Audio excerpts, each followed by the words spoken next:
Merci Jeanne-Hélène Denerea d'avoir accepté cet entretien. Parce qu'effectivement, tu es quand même une grande représentante du football féminin, que ce soit d'hier ou d'aujourd'hui. Et donc, si je te présente un petit peu brièvement, actuellement présidente de Team Vaud féminin, donc des sélections vaudoises, et active au sein du club Yverdon Sport en tant que responsable de la formation. C'est ça, est-ce que j'ai oublié quelque chose? Tout à fait. Alors, je suis d'origine de Chèvres et Chardonne. Je suis née à Lausanne, en 1943. Et avec mes parents, on est partis à Berne, parce que mon papa était professionnel dans la carrière militaire. Et puis, dans ma petite enfance, on a été à Winterthur, à Paris, 2 ans. Et puis, on est revenu en 1953 à Berne. J'ai fait toute ma scolarité, mon apprentissage de photographe à Berne. Et c'est là que j'ai commencé le sport, à 12 ans, le basket, dans un quartier où il y avait des ambassades. Et puis, voilà, on jouait entre membres des ambassades au basket. Et puis après, je suis entrée au Berner BBC, basket, Liga, et puis dans les juniors. Et en 1963, je suis venue à Lausanne. Et j'ai créé le prix basket avec des équipes garçons et filles, hommes et femmes. Et parallèle, j'ai fait de l'escrime. Comment du coup es-tu arrivée au football et pourquoi? Alors, en 1985, j'ai été voir un tournoi international à Renan. La section féminine de foot à Renan organisait toujours un tournoi international avec l'Italie, la Belgique, la France et la Suisse. Et ils m'ont dit de passer. J'étais plus responsable dans un club et tout. J'étais voir ce tournoi international. Et c'était très très bien, mais il manquait de dirigeants. Et, ils m'ont proposé de prendre la place de présidente et je l'ai pris un petit peu par défi parce que le football féminin en 1986, on n'en parlait pas tellement, mais il y avait des très très bonnes joueuses déjà. Alors c'est clair, qu'on manque toujours dans le sport féminin des entraîneurs féminins ou des dirigeants. Et quand j'ai repris la section féminine de Renan, il n'y avait pas d'entraîneur. Et comme j'avais quand même un diplôme de préparatrice physique, je me suis proposée de faire la préparation physique de l'équipe des filles. Et puis je me suis associée à une joueuse qui faisait le rôle d'entraîneur.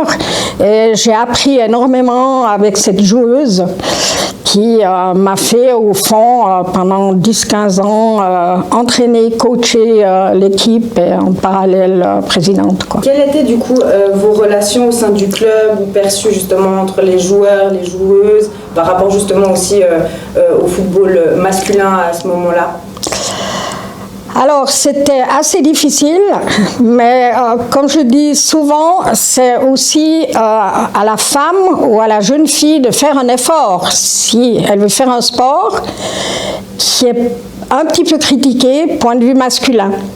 Ça veut dire qu'on doit montrer qu'on a envie, qu'on a le talent, et qu'on sait se comporter. Et je trouve d'être masculin et féminin ensemble, ça apporte une richesse dans la vie comme dans le sport. Mais c'était pas tous les jours rose, comme on dit, il fallait un petit peu toujours nous justifier.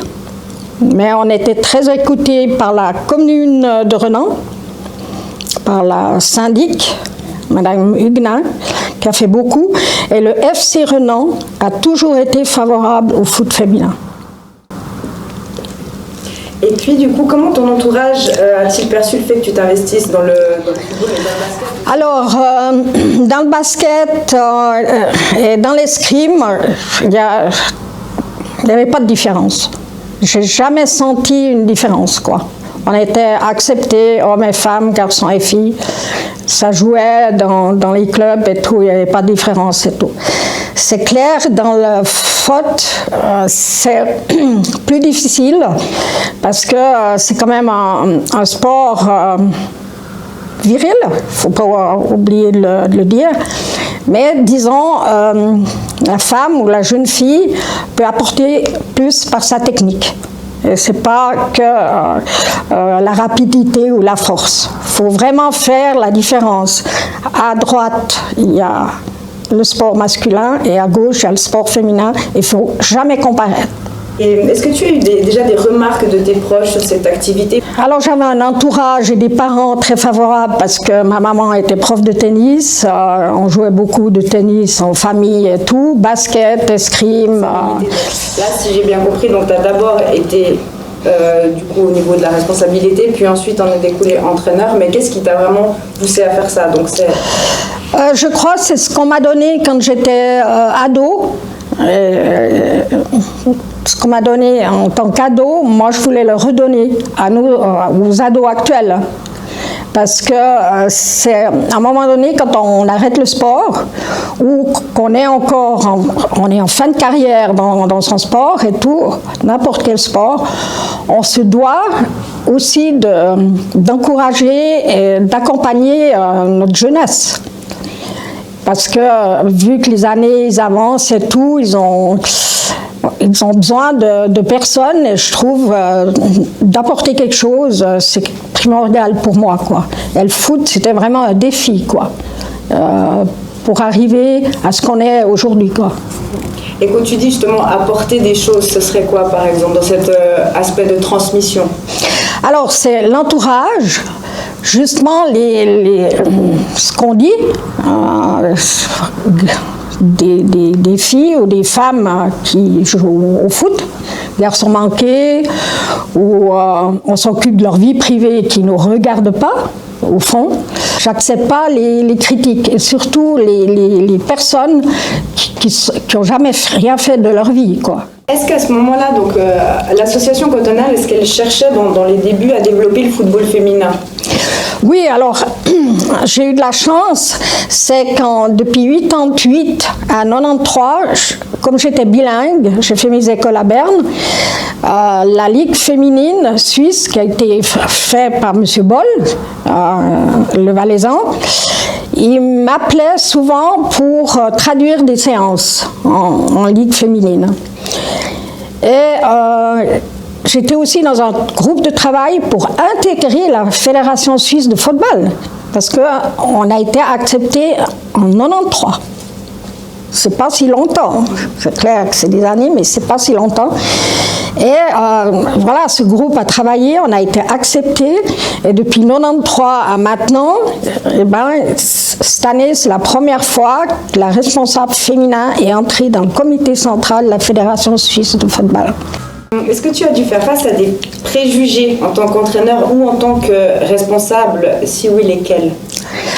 Alors j'ai eu 2-3 petites choses dans des tournois à Renan où il y avait entre guillemets un petit peu des machos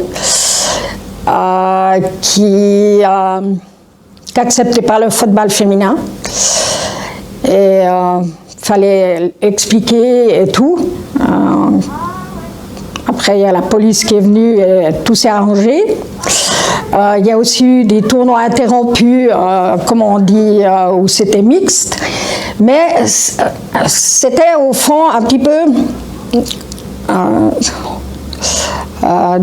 des pays de l'Est. Parce qu'au fond, les pays comme l'Italie et tout, c'était de la culture où ils adoraient le foot féminin.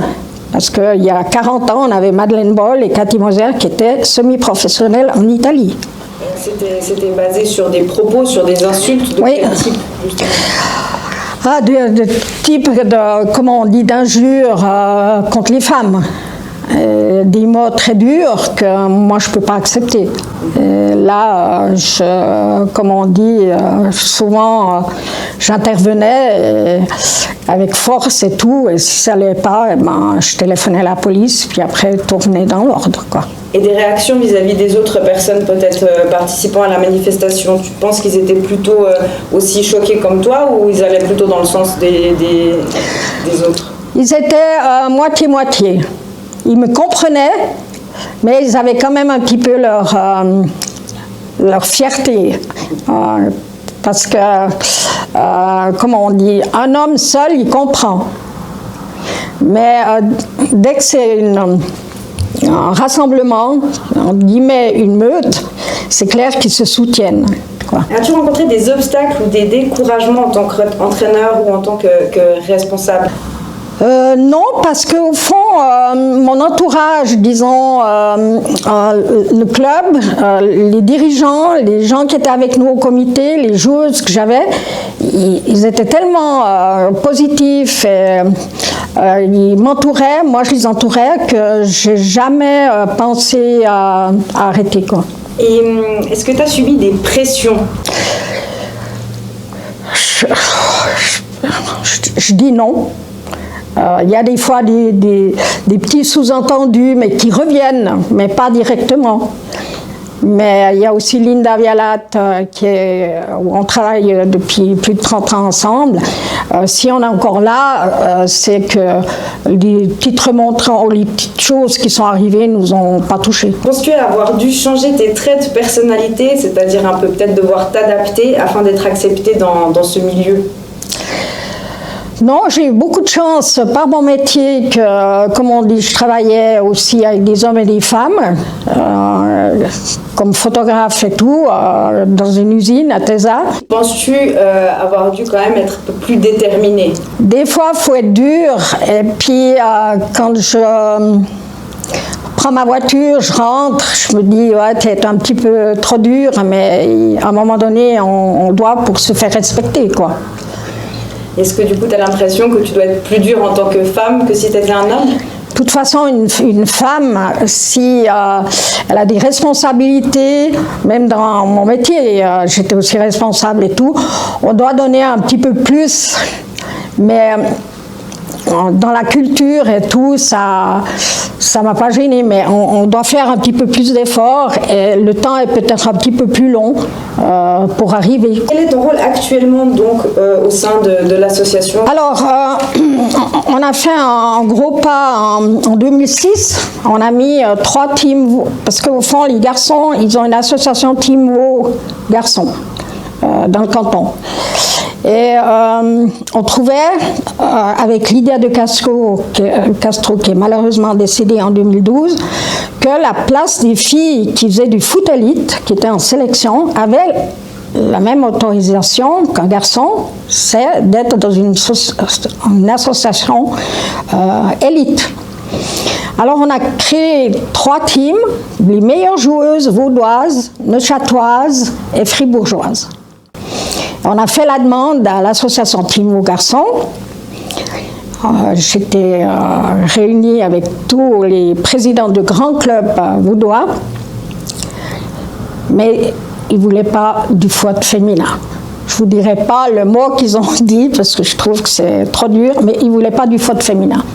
Alors en 3 mois, avec le président de la CVF, Dominique Blanc, on a monté l'association Team Wo Foot Espoir Féminin. Et quels étaient leurs arguments pour avoir refusé ou pour refuser du coup ceci? Le football féminin n'avait pas la place dans le football des garçons. C'est peut-être aussi, le garçon, il commence le foot à 8-9 ans. Et puis son entourage le met tout de suite comme professionnel. Ils lui disent, tu deviendras un Messi, tu deviendras ci, tu deviendras ça. Puis au bout de 10 ans, ils déchantent, parce que des fois, on leur promet des choses et puis on les laisse de côté. Et un garçon qui est promu ou on lui fait des offres pour aller dans un autre club, il ira. Chez la fille, la joueuse, elle veut un entourage où elle se plaît.